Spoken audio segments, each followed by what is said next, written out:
Bienvenue sur la chaîne YouTube d'Évolution Canine dédiée au comportement canin. Abonnez-vous dès maintenant pour ne manquer aucune de nos vidéos hebdomadaires où je réponds aux questions de nos abonnés. Est-ce que vous souhaitez, vous aussi, poser votre question? Inscrivez-vous alors à notre infolettre. Vous serez par la suite redirigé à notre boîte de questions. Ne ratez pas l'opportunité d'en apprendre davantage sur le comportement canin et de participer activement à nos discussions chaque semaine. Abonnez-vous dès maintenant et cliquez sur la cloche pour recevoir toutes nos notifications. On avait une question, ou en fait une demande. J'ai un chiot de 3 mois et le fait qu'il saute sur nous embête énormément. Donc, pourquoi les chiens peuvent avoir tendance à sauter? Donc, on a vu un peu plus tôt que, premièrement, le fait d'atteindre notre visage en soi peut être un renforcement pour eux. Donc, le fait d'avoir de la proximité avec le visage.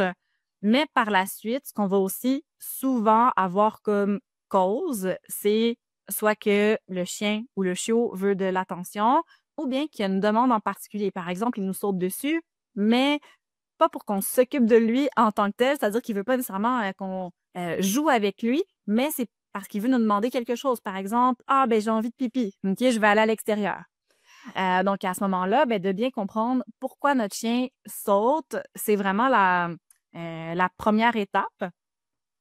Par la suite, ça peut aussi être lié à la frustration. Par exemple, si notre chien est retenu en laisse, qu'il voudrait aller voir quelque chose, mais qu'il n'y arrive pas, on voit très souvent chez les chiots que ça va générer des sauts, mais sur le propriétaire. Donc, ça va générer l'excitation, mais vers le propriétaire.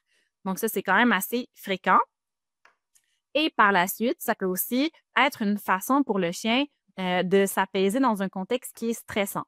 Donc, ce que je vois très souvent, c'est par exemple, des nouveaux propriétaires de chiens ou de chiots. Puis, qu'est-ce qu'ils vont faire avec leur chien? Chaque fois que leur chien fait un mauvais comportement, c'est faire des bruits menaçants, s'approcher d'eux. Donc, à ce moment-là, qu'est-ce que le chien va faire pour évacuer son stress? Ça va être de se mettre en action et de commencer à sauter.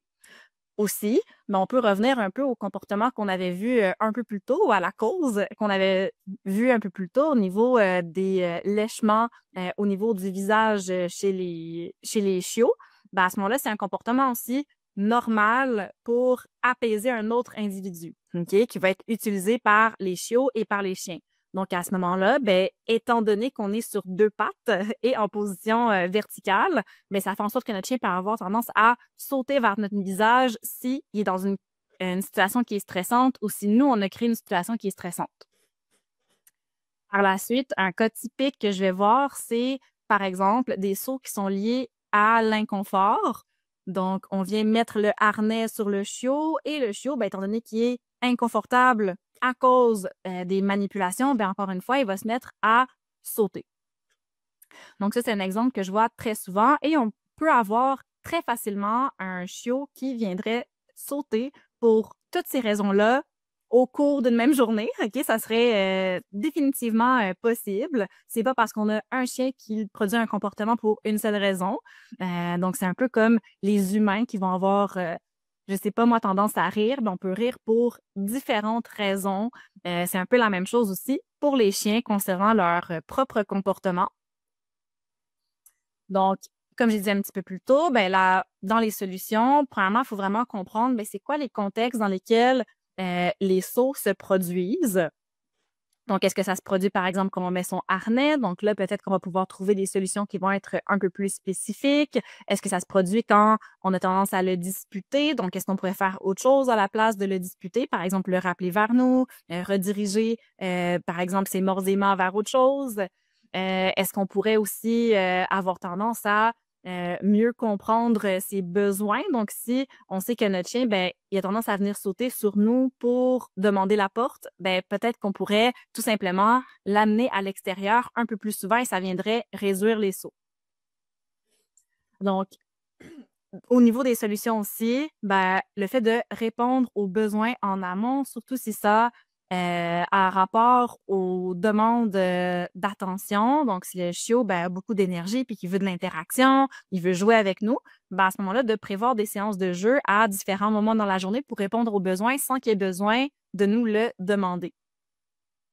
on peut aussi venir utiliser un moyen de gestion. Par exemple, ça peut être une pièce, une cage, ça peut être un enclos à l'intérieur, ça peut être aussi une laisse qui va nous servir à juste retirer le chien, ou bien ça peut être aussi une barrière pour bébé qui vient bloquer l'accès à certaines pièces. Et ça va pouvoir être utile dans différents contextes. Par exemple, lorsqu'on est en train de préparer le souper. Donc, bien souvent, ça va être difficile de mettre en place des moyens d'intervention et ça va être un peu embêtant et frustrant d'avoir un chien qui est soit en train de nous sauter dessus ou de sauter sur les comptoirs. Bien souvent, une technique axée sur la gestion, c'est-à-dire de simplement empêcher le chien de produire le comportement, va être la plus utile et la plus facile à mettre en place. Donc, dans les solutions, encore une fois, on va aussi pouvoir venir trouver un comportement alternatif. Donc, est-ce qu'il y a un autre comportement que le chien pourrait faire à la place de nous sauter dessus?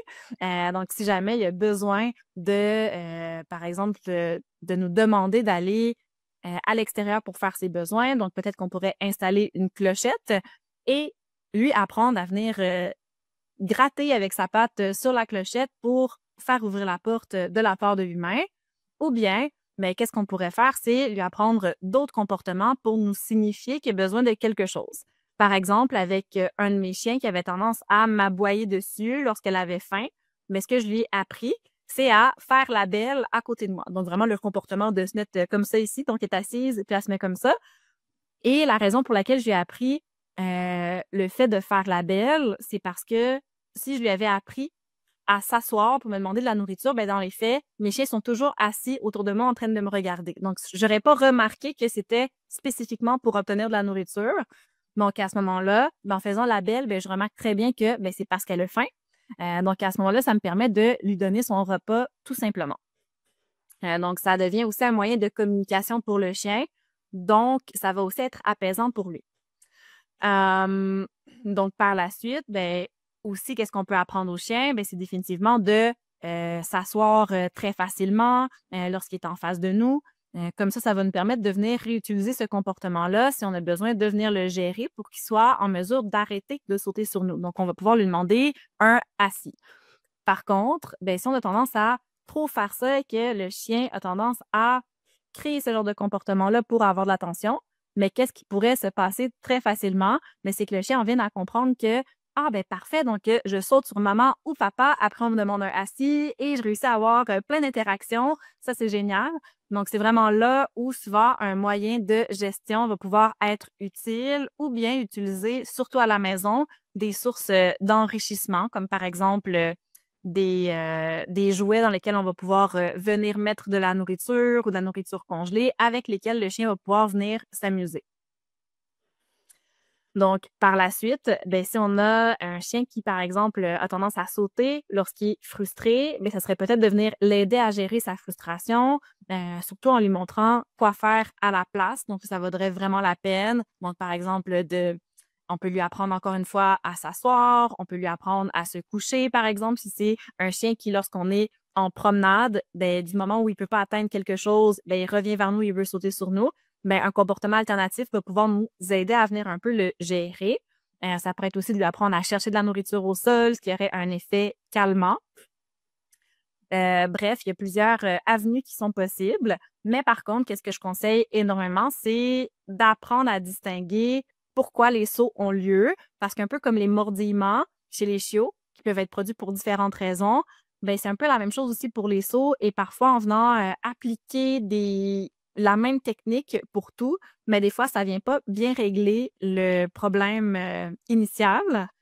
Donc, par exemple, si on vient, je sais pas moi, offrir une activité masticatoire à un chien qui saute parce qu'il a peur du harnais, ben à ce moment-là, ben, ça va peut-être pas bien fonctionner parce que ce sera pas tout à fait bien appliqué et applicable. Donc, aussi, ce à quoi on va devoir faire attention, c'est de ne pas repousser le chien avec nos mains ou s'agiter, surtout si ce que le chien veut, c'est de l'attention, étant donné que c'est exactement qu'est-ce qu'on vient lui donner. Donc, bien souvent, on pense que, ah, ben, si j'ai repoussé mon chien, ben, dans les faits, c'est une punition. Ben, très souvent, pour nos chiens, Au contraire, c'est de l'interaction. Donc, c'est pas plus mal pour eux. De plus, si ont tendance à sauter pour s'apaiser parce qu'ils sont dans une situation qui est stressante, ça peut faire en sorte qu'ils vont sauter encore plus. Pourquoi? Parce qu'on rajoute encore plus de stress et le moyen que le chien utilisait habituellement pour enlever son stress maintenant ne fonctionne plus. Je vous conseille davantage de venir peut-être utiliser une laisse pour retirer le chien calmement, tout simplement. Merci d'avoir regardé notre vidéo. Si vous avez apprécié le contenu et que vous souhaitiez en voir plus, n'oubliez pas de liker, de partager et de vous abonner à notre chaîne pour ne rien manquer de nos prochaines vidéos. Pour me poser vos questions et peut-être les voir répondre dans une de nos prochaines vidéos, inscrivez-vous dès maintenant à notre infolettre via le lien dans la description ci-dessous. À bientôt et d'ici là, prenez bien soin de vous et de vos compagnons à quatre pattes.